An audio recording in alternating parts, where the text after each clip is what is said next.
E aí pessoal, tudo certo? Mais um vídeo aqui no canal no ar. Hoje para falar sobre mais uma contratação do Santos. Desta vez o meia, barra ala, barra lateral, barra ponta, Álvaro Barreal, o argentino, que chega por empréstimo do Cincinnati, FC Cincinnati, lá da MLS. Na última temporada o Barreal jogou pelo Cruzeiro, né, no Campeonato Brasileiro de 2024. E vamos falar sobre essa chegada aí, tá bom? Se você puder e quiser, deixa o like no vídeo, se inscreva no canal. Se quiser também tornar-se membro, tem aqui embaixo o negocinho Seja Membro. Ajuda bastante qualquer uma dessas coisas, se for todas, melhor ainda. Vamos falar sobre o Álvaro Barreal. Como adiantado em primeira mão pela Gabi na sexta-feira passada já, talvez sábado, não sábado, né? Sábado o Santos fechou com ele, chegaria ao CT na terça-feira para fazer os exames e tudo mais, né? Terça-feira, dia 14, né? Vale lembrar também que Zé Ivaldo já está treinando, Léo Godoy, Tassiano, assim como o Luizão, o Tiquinho já fez exames também, enfim. E o Barreal na terça-feira para fazer os exames e assinar o contrato. Eu estou gravando na segunda, tá? Então, segunda bem cedo. E assinar o contrato por empréstimo de 1 ano com opção de compra. O Barreal, eu vou até falar sobre essa questão contratual mais para frente, mas ele chega por esse empréstimo aí e ele também foi emprestado pelo Cruzeiro em 2024 nesse mesmo molde, né, de contrato, opção de compra. Só que quando ele foi para o Cruzeiro, ele tinha contrato com o Cincinnati só até dezembro de 24, mas aí ele renova por mais 1 ano com o Cincinnati, porque era uma opção do clube, e o Cincinnati exerceu essa opção. Inclusive, a notícia foi dada, acho que foi pelo Correio Brasiliense até, nas minhas pesquisas eu vi, e depois disso, o Cincinnati até fez como é que se diz, uma declaração, né, falando que ia exercer a compra do Cincinnati, exercer a renovação do Barreal junto com outras renovações que tinha direito lá. Foi o Correio Brasiliense mesmo. Na época até eles exerceram as renovações do Obina Mbodwo e do Miles Robinson, além do Sérgio Santos e o Cincinnati. Então o Cincinnati teve essa opção e renovou até o final de 25. Só que empresta para o Santos até o final de 25 também. E aí eu pergunto, será que teve outra opção de renovação? Porque eu realmente não achei, tá? Então, pode ser que tenha renovado mais 1 ano com o Cincinnati até o fim de 26 e emprestou para o Santos até o fim de 25. Porque senão, se o Santos tem uma opção de compra e o Barreal vai muito bem em 25 e acaba o contrato em 25, é só o Santos esperar e comprar, né? Mas eu acredito que o Cincinnati não é bobo deste jeito, né? Então, vamos lá. Barreal tem 24 anos, completa 25 só em agosto, né? Ele é de 17 de agosto de 2000, tem 24 anos, tem 1,72, é canhoto e, como eu falei, joga como lateral esquerdo, meio esquerda, ponta esquerda, tudo pelo lado esquerdo do campo mesmo. Até faz outras funções no Cincinnati, por exemplo, em 2021, nas minhas anotações aqui, em 21, ele faz uma temporada que ele atua bastante do lado direito também. É um jogador que surgiu no Vélez Sarsfield, né, lá em 2019, se não estou enganado, e depois foi vendido ao Cincinnati, depois do Cincinnati emprestado ao Cruzeiro, né, nessa última temporada. É isso mesmo, surgiu no Vélez em 2019. Comprado muito cedo, né? Em 2020 mesmo, segunda temporada dele no profissional, o Cincinnati já comprou junto ao Vélez por 1.500.000 euros, né? Um valor bem baratinho, né? Depois, até uma primeira temporada meio que de adaptação, né? Já em 21, 22 e 23, ele joga bastante pelo clube da MLS.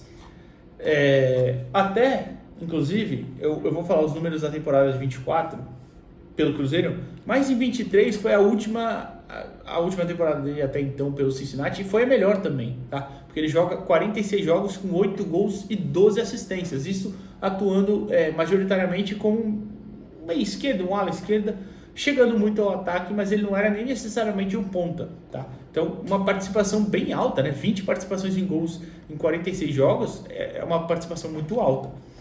Mas em 24, falando precisamente, ele teve 28 jogos, 17 como titular no Brasileirão, 2 gols e 4 assistências. Na temporada inteira foram 42 jogos no total, os mesmos 2 gols e 4 assistências. Isso entre o Campeonato Brasileiro, a Copa Sul-Americana e o Campeonato Mineiro, tá? O Campeonato Mineiro ele só jogou o finalzinho, ele chegou já no final, jogou pouco. O grande problema no Cruzeiro, e a opção de compra dele no Cruzeiro, né, para o Cruzeiro, junto ao Cincinnati, era de 24 milhões de reais. Nem é um valor tão alto, né, claro, para os níveis atuais do futebol brasileiro. O grande, porém, foi que o Cruzeiro, pelo menos aí eu estou um pouco meio que deduzindo do contexto, meio que avaliando com o que tem acontecido com o Cruzeiro. A ideia do Cruzeiro era montar um time com medalhões e jogadores da base. Tanto que tem muitos jogadores lá da base do Cruzeiro que ganharam já o espaço em 24 e continuaram para 2025. E as outras contratações foram o Dudu, o Gabigol, o Fagner, né, chegando, além de, claro, medalhões que já estavam lá. Matheus Pereira, por exemplo, que é um dos principais jogadores do clube, né? Então, a estratégia, pelo menos no meu entendimento, foi pegar esses jogadores mais velhos, mais experientes e com currículo, claro, e juntar com os jogadores da base para o Diniz fazer jogar. Então o Barreal meio que não se encaixava nisso tudo. E ele não teve uma temporada de unanimidade, né? Vamos falar a verdade, não teve uma temporada de unanimidade lá no Cruzeiro. Ele perdeu jogos por algumas lesões. E isso foi um grande problema também. E eu até anotei aqui, foram lesões de entorse no joelho, pancada no tornozelo e lesão na virilha, que eu não achei nem necessariamente qual foi, mas ele teve dores na virilha e ficou jogos fora na temporada de 24. Ou seja, foram alguns jogos e algumas lesões diferentes, né? Então, naturalmente preocuparia o time. Inclusive, é uma coisa que o Santos vai ter que ficar de olho se realmente pensa futuramente em exercer a compra ou não do Barreal. Já falei da opção, já falei da opção do contrato, claro, já falei das lesões, já falei do lado esquerdo. Antes de chegar aos números dele, já falei dos números de gols e assistências na MLS no Brasileirão, mas os números em média no Brasileirão, já vou chegar lá, com aquela comparaçãozinha legal que eu gosto de fazer. Tem um ponto também a dizer. Na MLS, ele foi números defensivos igual ao Brasileirão. Igual mesmo. Números bem parecidos. Mas ofensivamente ele foi ainda melhor na MLS. Porque a MLS é um futebol um pouco menos técnico, né, que o futebol brasileiro. Melhorou, evoluiu nos últimos anos, é verdade, mas ainda é abaixo do futebol brasileiro. Então lá ele tinha mais liberdade e mais talento puro mesmo que os outros jogadores, então conseguia se destacar ainda mais ofensivamente. Dito isto, vamos comparar com jogadores, com os números ofensivos, defensivos também dele, e com jogadores do Brasileirão. O Barreal, até antes eu falar as características dele, né, que depois eu vou chegar, claro, pelo menos isso na minha humilde visão. O Barreal teve 70 ações em média por jogo no último Campeonato Brasileiro, com 63% de sucesso.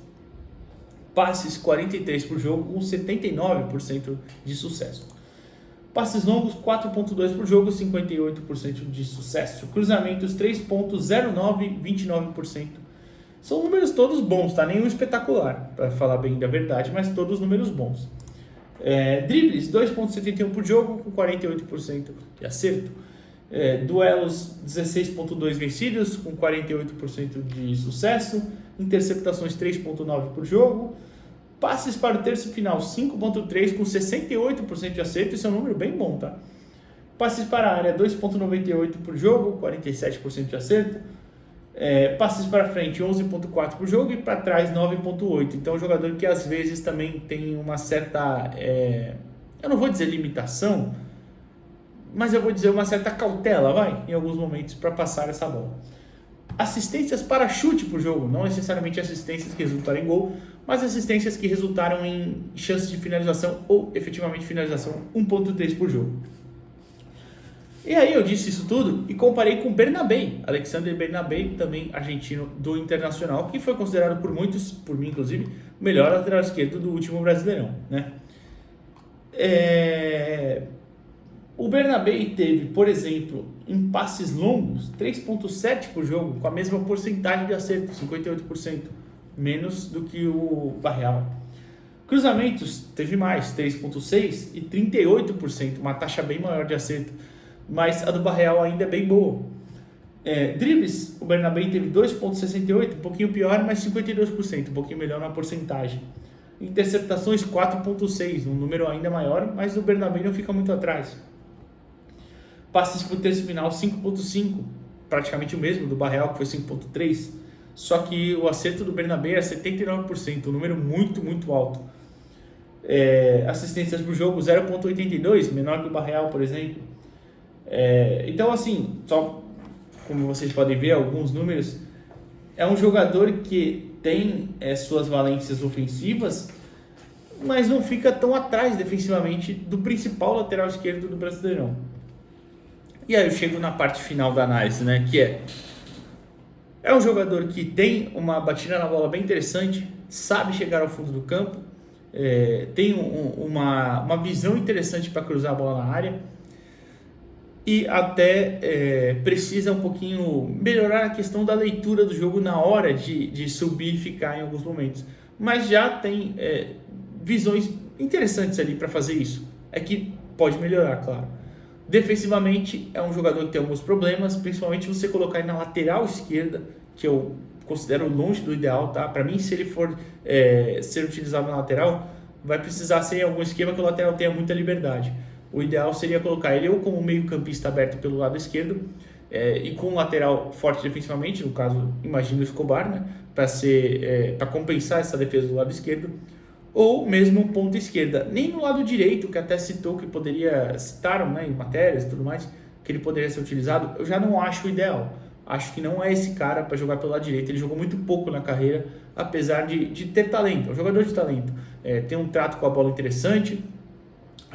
Tem até na MLS, por exemplo, os gols dele, se você for ver, é claro que nunca é o ideal olhar só os gols, né? Mas se você olhar só para complementar a sua análise, são gols de finalizações muito bonitas, muito difíceis, mas que talvez no Brasileirão não deem tão certo.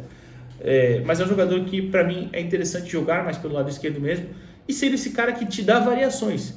Hoje eu preciso de um meio campista pelo lado esquerdo mais ofensivo, você pode colocar o Barreal. Eu preciso hoje de um ponta que também tem uma qualidade para fechar pelo meio e ajudar na defesa, apesar de não ser o melhor defensivamente, pode ser o Barreal também. Então, e ainda mais chegando de graça por um empréstimo com opção de compra, eu acho que é uma negociação muito válida, uma negociação interessante, que vale a pena você tentar. Claro, a gente vai muito depender de ver a saúde dele, né, fisicamente como ele vai estar, teve muitas lesões, como eu falei aqui pelo Cruzeiro, mas eu acho que é uma alternativa interessante. E até me faz pontuar, né, para finalizar esse vídeo. A janela do Santos tem trazido nomes interessantes. O grande problema é que talvez não seja nenhuma unanimidade. Para mim, talvez o Tiquinho seja essa única unanimidade. Tiquinho que ainda iremos postar aqui no canal, o vídeo. Mas, então, tem um pouquinho dessa questão, dessa dificuldade. Mas é uma janela interessante de nomes que podem ajudar e que dão alternativas ao Pedro Caixinha. Tá bom? É isso. Espero que vocês tenham curtido essa análise. Talvez eu tenha me alongado um pouquinho, mas eu espero que esteja muito bem explicado. O que você achou da contratação de Álvaro Barreal? Até a próxima, pessoal. Valeu!